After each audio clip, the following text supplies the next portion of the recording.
Olá, seja muito bem-vindo ao programa Viver Bem. É sempre um grande prazer a sua companhia. Hoje o assunto é tireoide. Iremos falar sobre a função dessa glândula no nosso organismo, tratamentos, quais as principais doenças relacionadas com a tireoide e quando ela deve ser removida. E quem conversa conosco hoje no programa é o especialista em cirurgia de cabeça e pescoço, Dr. Daniel Knabben Hortelado, que também é o presidente do Conselho Regional de Medicina de Santa Catarina. Fique conosco porque o Viver Bem está começando.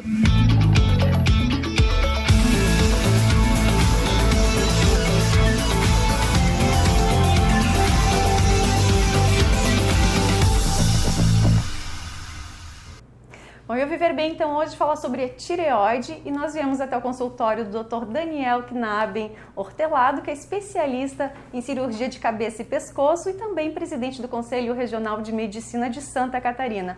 Muito obrigada pela sua participação no nosso programa, doutor. Muito obrigado também, Karen. É uma honra, uma satisfação participar aqui. Eu gostaria que o senhor começasse explicando qual a função da tireoide no nosso organismo. Perfeito. A tireoide é uma glândula localizada na parte mais inferior do pescoço, aqui mais ou menos nessa região, e ela produz os hormônios tireoidianos, o T3 e o T4, que na verdade esses hormônios, eles regulam todo o metabolismo do nosso organismo. Então são esses hormônios que ditam o ritmo do nosso organismo. Então ditam o ritmo cardíaco, o ritmo intestinal, o ritmo respiratório, o quanto a gente dorme, o quanto fica acordado. Então uma série de eventos metabólicos é o hormônio tireoidiano que regula. Sim. Bom, doutor, e quando que a gente começa a perceber que a gente está com algum problema na tireoide? Que sintomas a gente tem? Ou, enfim, o cansaço, o que mais seria? Sim, na verdade, é muito importante a gente dividir os problemas da tireoide em dois grandes grupos. Então, a tireoide tem inúmeros problemas possíveis.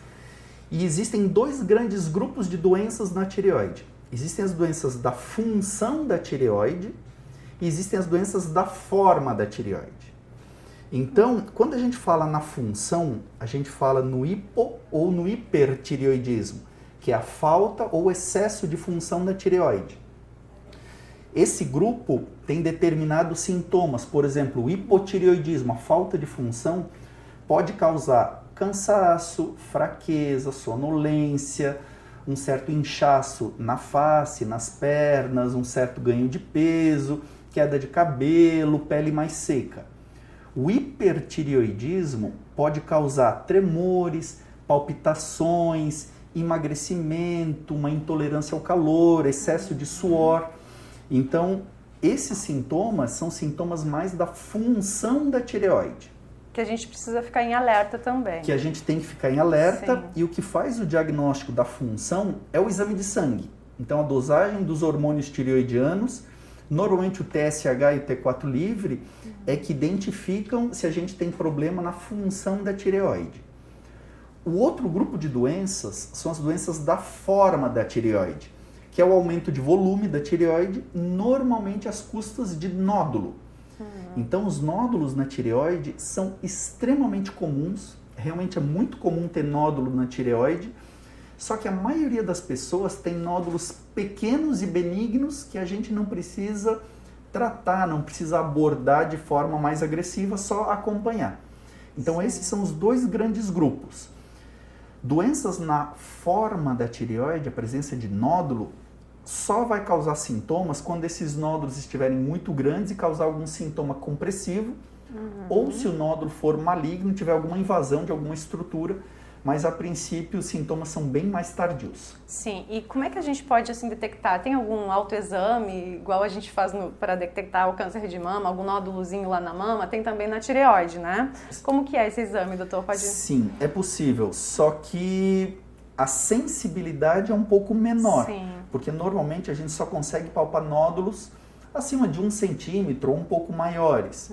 Mas a pessoa, se quiser avaliar, ela pode colocar as duas mãos na região da tireoide, que é essa parte de baixo do pescoço, mais próximo aqui da linha média. Na saboneteira, quase que a gente fala. Acima da saboneteira. Na verdade, a saboneteira é aqui, é né? verdade, é verdade. Mas assim, a gente consegue botar a mão aqui, a gente engole e ao deglutir, a nossa laringe, a nossa traqueia sobe e leva a tireoide junto. E aí a gente sente se tem algum nódulozinho lá. E sente lá. um nódulozinho. Então, entendi. Normalmente se tem um nódulo, a gente sente o nódulo bater no nosso dedo quando a gente engole. Ou às vezes, visualmente a gente consegue identificar. A pessoa tem um nódulozinho, tem uma bolinha aqui que quando engole ela sobe. Normalmente isso é nódulo de tireoide também. Bom, e esses nódulos, doutora, a gente consegue tratar eles, nem sempre é necessário remover, não é? Exatamente. Na verdade, o nódulo de tireoide, como eu falei, ele é extremamente comum. E a maioria das pessoas tem nódulos que a gente não tem que fazer absolutamente nada.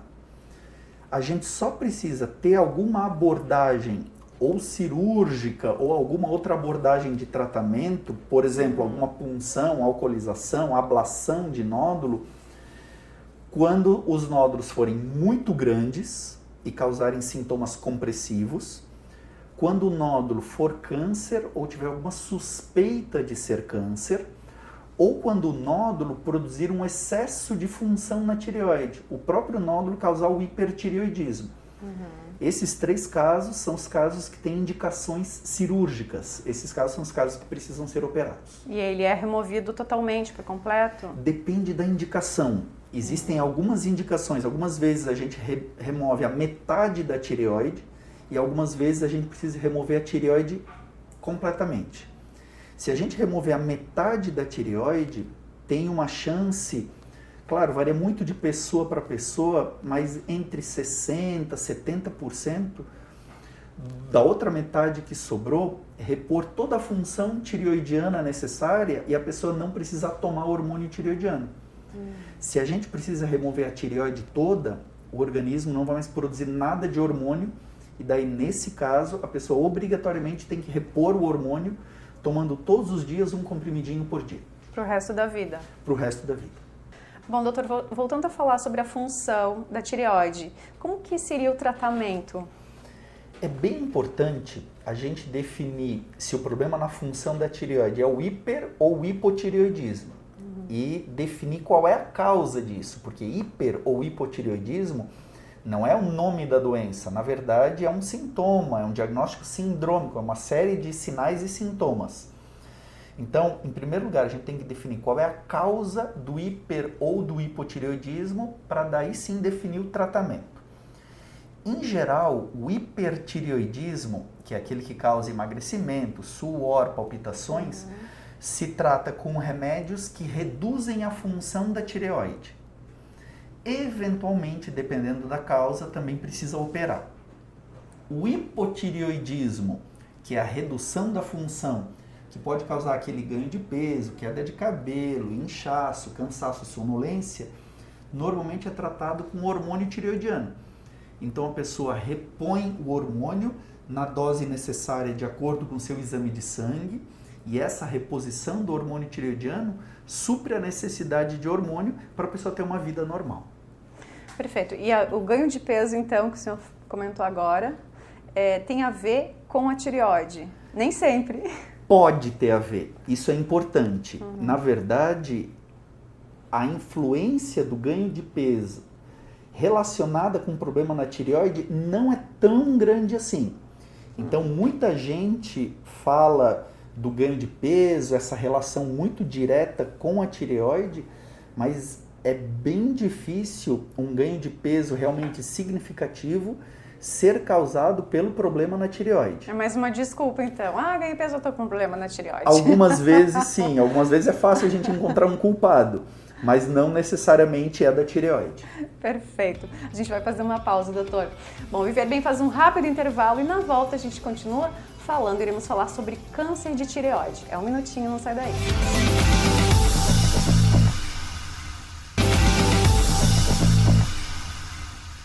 Estamos de volta com o programa Viver Bem, hoje falando sobre tireoide, conversando com o Dr. Daniel Knaben Hortelado, especialista em cirurgia de cabeça e pescoço. Bom, doutor, vamos falar agora sobre o câncer de tireoide. A Organização Mundial da Saúde apontou alguns dados que fizeram uma pesquisa entre 26 países e relataram que 1 milhão de pessoas no mundo sofrem de câncer de tireoide e geralmente são em mulheres de meia idade. Estão corretos esses dados, doutor? Estão corretos. Na verdade, o câncer da tireoide é um câncer extremamente comum. Essa faixa etária em mulheres de meia idade é realmente a faixa etária mais acometida, mas também existem crianças com câncer de tireoide, adolescentes, adultos, pessoas mais velhas. Também é acometido em homens, mas realmente em mulheres, ali perto dos 40, 50 anos, é a maior incidência. Sim, e como que é feito o diagnóstico no câncer? Perfeito. O câncer da tireoide, na maioria das vezes, ele é totalmente assintomático. Ou seja, a pessoa não vai ter sintoma nenhum.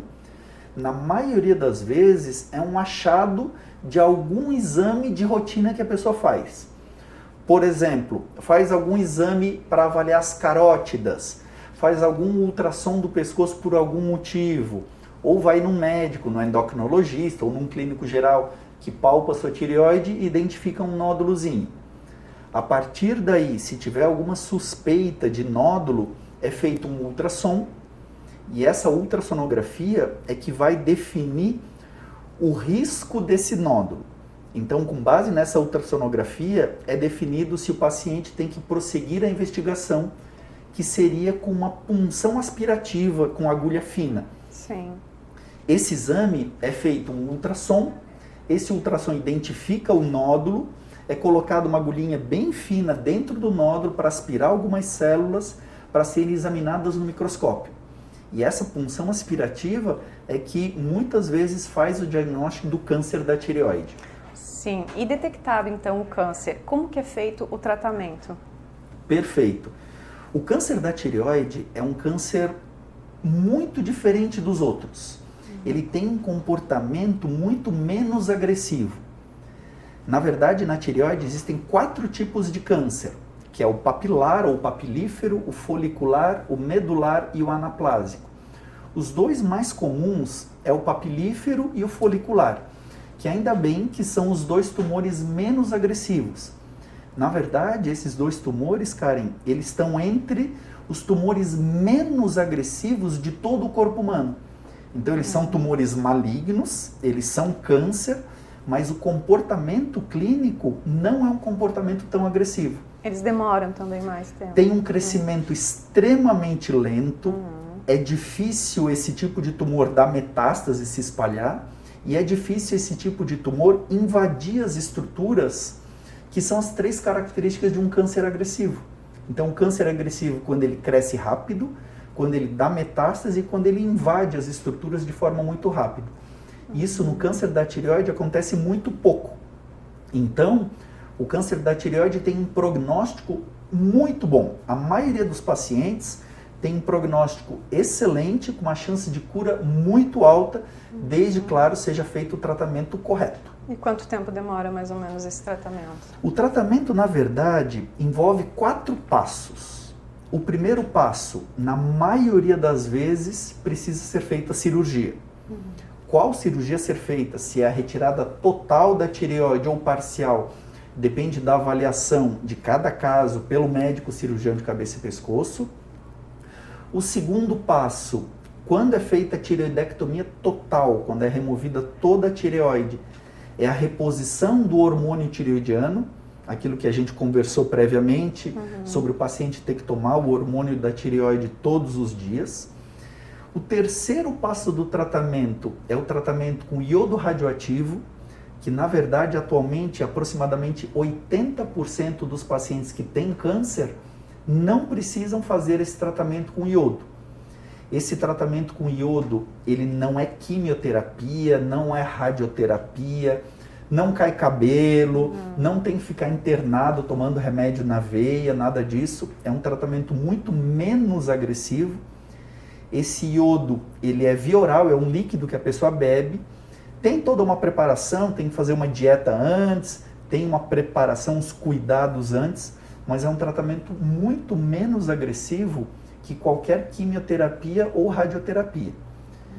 E o quarto e último passo é o acompanhamento. Depois da cirurgia, é importante que o paciente continue acompanhamento ou com um endocrinologista ou com um cirurgião de cabeça e pescoço, ou preferencialmente até com os 2, para fazer exames de sangue, para avaliar a dose do hormônio e alguns marcadores de tumor, e para fazer o ultrassom para ver se está tudo certinho, para ver se ali na região da cirurgia está tudo bem. E as chances de cura são altas ou? São muito altas. Bom. Na verdade, quanto mais jovem o paciente, melhor a chance de cura. Então, na verdade, entre 16 e 55 anos de idade é a janela com melhor chance de cura, mas a chance de cura, mesmo para pessoas fora dessa faixa etária, é extremamente alta. E quanto menor o tumor, também maior a chance de cura. Então, daí a importância de fazer o tratamento precoce. Quanto mais cedo descobrir, mais fácil de tratar. Bom, doutora, a gente vai fazer mais uma pausa. O Viver Bem faz um rápido intervalo e na volta a gente continua conversando sobre tireoide. Estamos de volta com o programa Viver Bem, conversando hoje com o Dr. Daniel Knaben Hortelado, especialista em cirurgia de cabeça e pescoço, e falando sobre a tireoide. No momento, então, que a gente precisa fazer a cirurgia, como que é o pré e o pós-operatório do paciente? Ótimo. Lembrando que não é todo paciente que tem nódulo de tireoide que precisa operar. A maioria das pessoas não precisa. Então, depois de uma investigação com um endocrinologista, com um clínico geral, com um ginecologista, com um cirurgião de cabeça e pescoço, é avaliado se realmente existe essa necessidade. E quando que um paciente precisa operar? O paciente precisa operar, primeiro, que é o mais importante, se for um câncer na tireoide ou se tiver alguma suspeita de ser câncer. Em segundo lugar, se a pessoa tiver nódulos muito volumosos. Não existe um tamanho pré-definido. Isso depende muito dos sintomas do paciente, da localização do nódulo dentro da tireoide, se ele está mais anterior, se ele está mais para trás, e depende também da idade do paciente. Então, um nódulo, digamos, de 3 centímetros numa pessoa de 20 anos é muito diferente de um nódulo de 3 centímetros numa pessoa de 80 anos, por exemplo. Então, toda essa avaliação de tamanho, de sintomatologia, de localização é feito pelo médico, normalmente endocrinologista ou cirurgião de cabeça e pescoço. Sim. Então, se o paciente tiver suspeita de câncer ou um câncer confirmado, se o nódulo for grande ou se aquele nódulo causar um hipertireoidismo, um excesso de função na tireoide, normalmente esse paciente tem indicação de cirurgia. Bom, doutor, e como que é o pré-operatório da cirurgia de tireoide? Normalmente, Karen, a cirurgia da tireoide é feita com anestesia geral. Então, o paciente tem que fazer alguns exames básicos.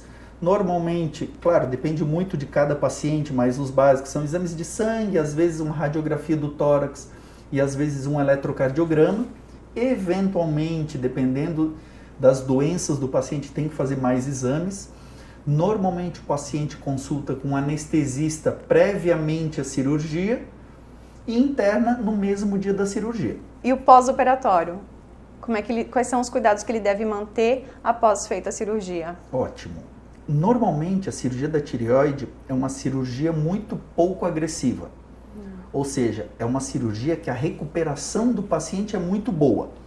É uma cirurgia que, em geral, dói pouco. A pessoa tem um pouco de dor de garganta, assim, durante 2, 3 dias, mais ou menos. Mas é uma dor de garganta bem suportável, como uma faringite leve. O paciente fica internado no hospital de um dia para o outro. Então, em geral, opera num dia, vai embora no dia seguinte e vai para casa falando normalmente, de forma normal e tranquila, caminhando normal, movimentando o pescoço normalmente, se alimentando normalmente. Então, uma recuperação normalmente muito tranquila. Tem que tomar alguns cuidados, o ideal é ficar alguns dias sem fazer esforço físico, sem dirigir, sem praticar esportes, mas isso depende de cada paciente, depende de cada procedimento cirúrgico. Mas, em geral, é uma recuperação realmente bem tranquila. E acompanha com tratamento, com alguma medicação depois, durante um período? Sim. Ou para o resto da vida? Como que funciona? No momento da alta, o paciente já recebe, se for necessária, a receita do seu hormônio tireoidiano para a pessoa começar a tomar. Normalmente se começa com uma dose média e isso vai avaliando, vai sendo ajustado depois através dos exames de sangue. Sai com alguns remédios para dor E é importante sair também com uma receita de cálcio para tomar durante mais ou menos 2 semanas. Porque essa cirurgia é uma cirurgia que tem muito poucos riscos. Só que existem 2 riscos que são principais. O primeiro risco é a pessoa ter algumas crises de dormências ou de cãibras ou formigamentos, que isso pode ser em qualquer parte do corpo, mas o mais comum é nas mãos. Isso pode ser causado porque atrás da tireoide tem umas pequenas glândulas que são as paratireoides, que em geral na cirurgia a gente tem que encontrar essas pequenas glândulas, separá-las completamente da tireoide e elas são preservadas. Então o objetivo da cirurgia é preservar as paratireoides. Só que a própria agressão cirúrgica pode deixar essas paratireoides um pouquinho machucadas, e isso pode reduzir o nível de cálcio e pode causar essas dormências e essas câimbras no pós-operatório. O outro risco que existe é a pessoa ficar rouca. Perder a voz é muito raro, muito difícil, mas existe um risco da pessoa ficar rouca, porque junto da tireoide passa um nervo, que é um nervo que faz movimentar as cordas vocais, as pregas vocais. Então, assim como as paratireoides, durante a cirurgia eu tenho que encontrar esse pequeno nervo, é um nervo fino, tenho que preservá-lo, ele fica ali, ele não é retirado, eu não posso nem chegar perto dele com a pinça, mas assim como as paratireoides, a própria agressão cirúrgica pode deixar esse nervo meio machucado, e isso pode causar essas crises, ou melhor, pode causar essa rouquidão. Sim. Então, os 2 riscos principais da cirurgia é rouquidão e dormências, que é bem raro. É difícil. Quando acontece, na maioria das vezes, são temporários, e em casos assim, muito raros, normalmente até 0,5%, pode acontecer alguns casos definitivos. É extremamente raro, mas pode acontecer. Sim. Bom, doutor, então o que as pessoas podem fazer para evitar que o problema se agrave, né? Que chegue a esse ponto? Enfim, manter uma rotina de vida saudável ajuda? Sim, sem dúvida nenhuma. Então, manter uma rotina de alimentação saudável, exercícios físicos, acompanhamento com o seu clínico, acompanhamento com o seu médico de forma rotineira, isso sempre ajuda. Falando especificamente sobre o câncer da tireoide, não existe, para a maioria das pessoas, não existe uma indicação de uma busca ativa, de uma investigação rotineira, por exemplo, como existe no câncer de mama, no câncer de cólon.